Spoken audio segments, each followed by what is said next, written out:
Islam is striving. In 2015, in Sydney, Australia, the Australians, according to their demographic layout, 2015, each and every 15 seconds to 20 seconds, some sister, some girl somewhere is being raped.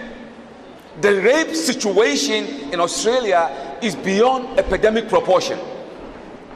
So the clergy, they couldn't solve the problem.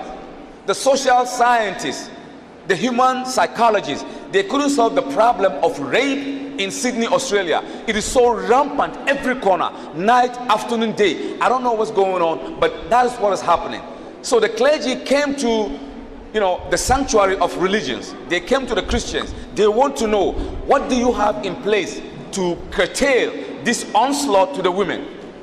So they gave them what they think should be done. It didn't work. They went to the Jewish, community, and they asked them, how and what should we do according to Judaism to protect the women from the onslaught of rape, which you also know that is going on all over the place.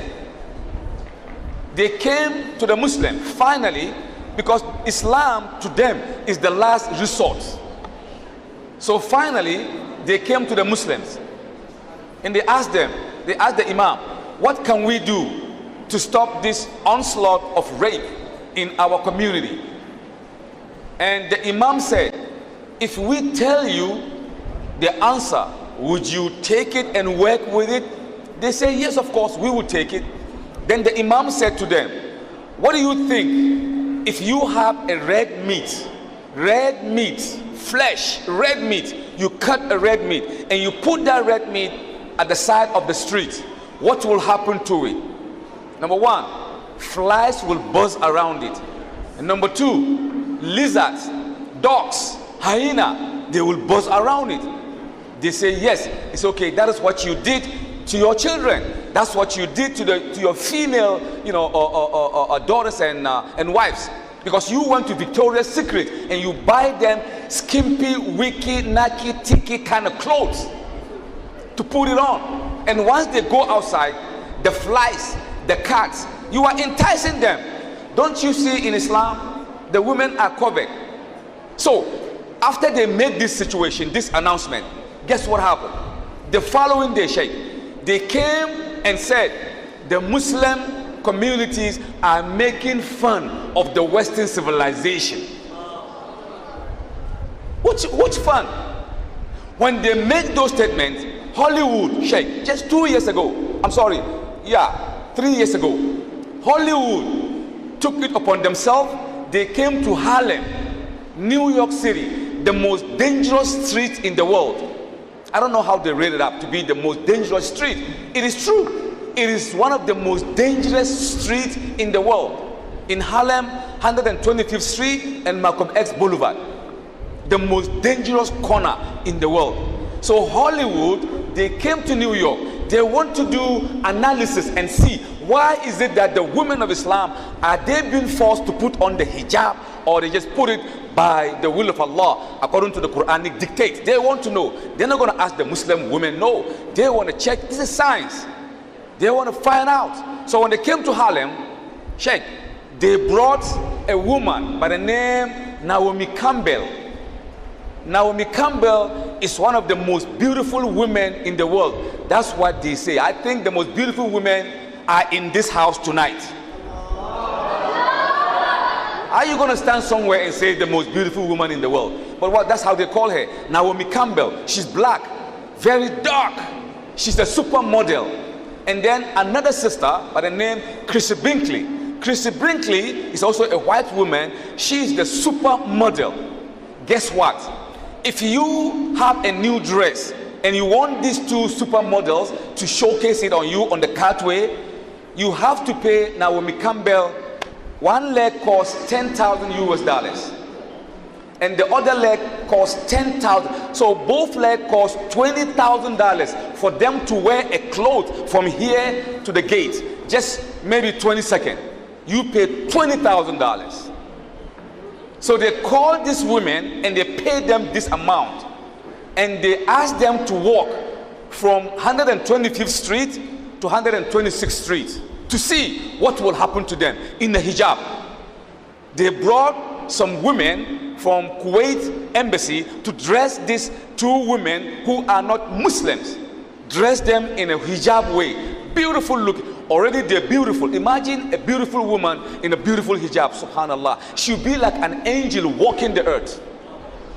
So these two women, Hollywood superstars, model, they put on the clothes and they begin to walk. They begin to walk. And I'm going to demonstrate the walk. Those of you who don't know how to catwalk.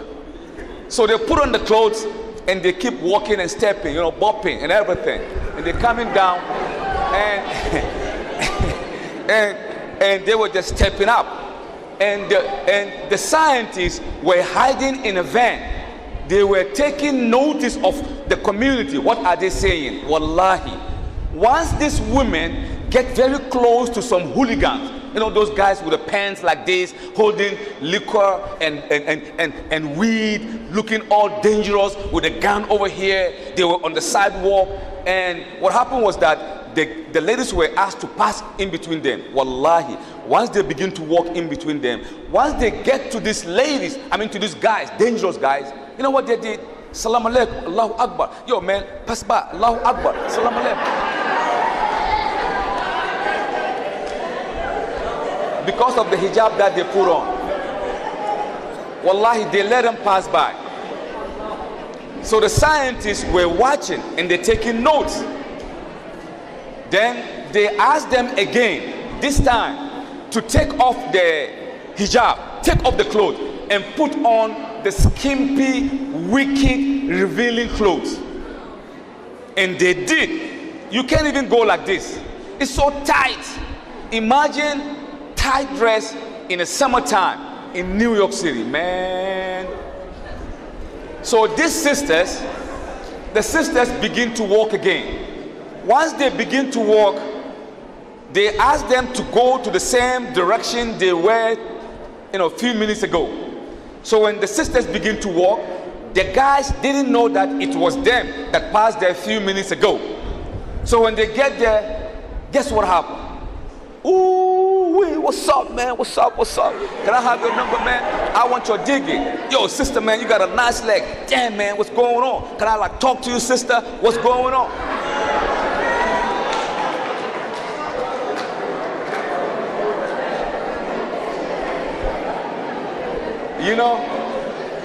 That's what's happening, because they don't know it's them.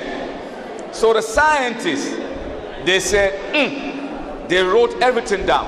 The following day,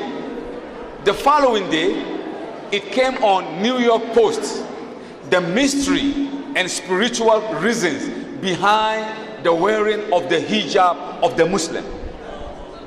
They gave information that is so convincing. When they did that, the following day, the owner of the newspaper sacked them. Why? Because why are they propagating Islam? Why are they selling Islam? Our intention is to destroy Islam. Now you're telling Islam how good hijab is. Look, this is the West.